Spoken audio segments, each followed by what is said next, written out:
So आजको vlog चाहिँ म स्टार्ट गरिदिएँ है। के भन्छ म चाहिँ जङ्गलमा थिएँ, जङ्गलमै छु अहिले पनि।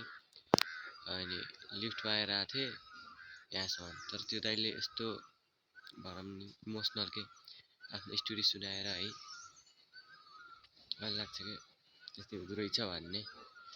के भन्छ म टक्क जङ्गलमा बसेको थिएँ, हल्का लेट भएर कि साथीको गाडी लिन आउनु पाएन, त्यसरी बसेको। एउटा टेन्सनमै छु है भाइ भन्यो, अनि म कुरा गर्न सक्छु कि नै भन्यो। मैले हुन्छ दाइ कुरा गर्नु न, मिल्छ कुरा नभनेको। पछि त्यस्तै भन्न थाल्यो होइन, पानी खाइरहनु भन्दै थियो। अनि मैले दाइ किन भनेर, उसको बाआमालाई चाहिएको अरे सरकारी चाकरीवाला अरे के, सरकारी चाकरी चाहिँ म्याटर हुन्छ र यस्तो ल अनि लाइक केटीले नि मन पराउँछ केटाले नि मन पराउँछ भने चाहिँ सरकारी चाकरीवाला चाहिँ म्याटर होइन होला होइन। त्यही भयो। त्यसपछि मैले भनेको, अनि घरमा आफ्नो बाआमालाई भन्नुपर्छ त भन्दिनँ भनेर भनेको त 3-4 चोटि गइसक्यो आफ्नो बाआमा।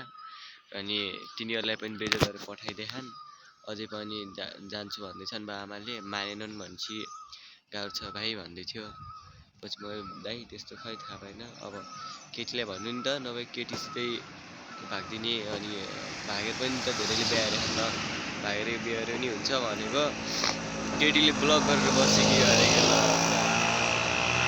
ब्लक गरेर बस्थ्यो कि गरे के। अनि ब्लक गर्ने कुरै नगर्ने यस्तो म्याटरमा बाआमाले जे भन्छन् त्यहीमा मान्छु भनेर बस्यो कि गरे के। ल त्यस्तो त हुँदैन नि त। हो माया गर्छ त दुइटैले गर्नु पर्यो, बाआमाको कुरै नै मान्ने भइदिएपछि त त्यो लभ गरेको नि के म्याटरै भयो कि उही भयो नि त। अन्त त्यसको त अर्थै रहेन नि त। त्यही भएर त्यस्तै भयो। त्यसपछि मैले भनेको दाइ अरू त केही प्लान छैन भनेको। नाइ भाइ केही छैन, यति नै हो। तर मलाई साह्रै पिर परिरह, छोरा मान्छे हो, अरूको अगाडि पो रुन सक्दैन त, तर मन कति रोइरह भन्दै थियो क्या। त्यतिखेर फिल लाग्यो कस्तो हो भरि भन्ने भयो।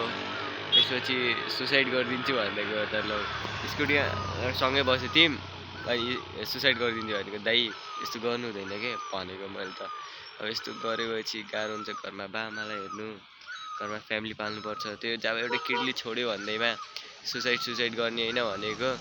अनि त्यसलाई बिर्सिदिनु, अनि आफूभन्दा ठुलो मान्छे भएर त्यसलाई रिग्रेट गराइदिने हो, त्यसलाई पनि पछुतो होस् कि किन छोडेको थिएँ भन्ने बनाउने हो भनेको त। यत्तिकै कहाँ जानिदिन्छु अरे, यत्तिकै जानिदिने होइन, आफूले माया गरेको मान्छे हो, यत्तिकै चाहिँ जानिदिँदैन भन्दै थियो दाइले। अनि के हुन्छ दाइ भनेको, जादु टोना अनि साम दाम दण्डभेद छ, मै जस्तै कोही मान्छे होला जसले साम दाम दण्डभेद बनाएको हो भन्दै थियो कि। आफू जस्तै कोही मान्छेले धोका पाएर यस्तै भएर होला साम दाम दण्डभेद बनाएको, त्यही नै गरिदिन्छु भन्दै थियो कि। दाइ जादु टोना सिकाइदिउँ भनेको मैले हल्का गफ हान्दिएको।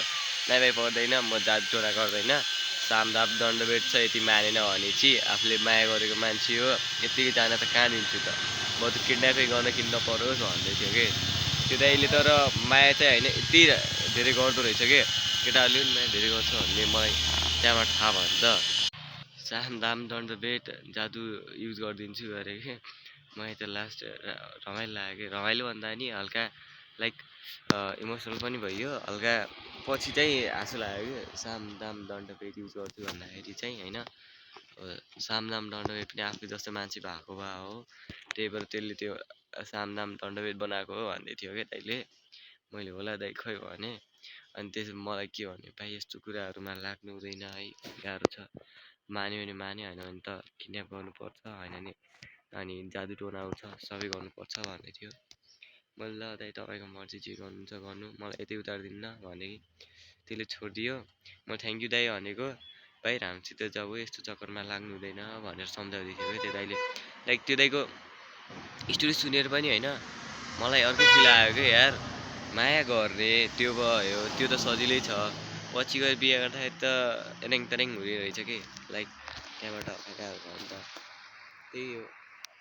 अनि आज त्यति थियो, आज त्यत्तिकै ऊ भयो होइन। त्यही भएर जङ्गलमै छु, सन्चो छैन, बिरामी छु, खुवाखुकी लागेर ऐबाखा पेट पखालेको छ, खुवाखुकी लाग्छ, तातो सास आउँछ यहाँ। अनि त्यही हो, हल्का फुल्का सन्चो पनि छैन। तपाईँहरूलाई कस्तो छ त्यही भन्नु होला। सो मलाई चिन्ने चाहिँ हुन्छ होला होइन। टिकटकमा चाहिँ हाउडे, फेसबुकमा रजब डोना, अनि युट्युबमा त्यही छ। सो सबैले लाइक सब्सक्राइब फलो गरिदिनु होला। म त्यही भन्न चाहन्छु, कृपया गर्नु भएन भने मलाई अर्को ट्रिक पनि आउँछ, जादु टोना साम दाम दण्ड भेट, बुझ्यो? ल ल बाई। अनि हेर्दै गर्नु होला, मेरो युट्युब च्यानलमा आउँछ राम्रो राम्रो ब्लग। अझै म कस्तो राम्रो भ्यूमा छु कि यस्तो ठाउँमा छु। So thank you for watching. अनि हेर्दै गर्नु होला ल। अहिलेको चाहिँ बाई बाई।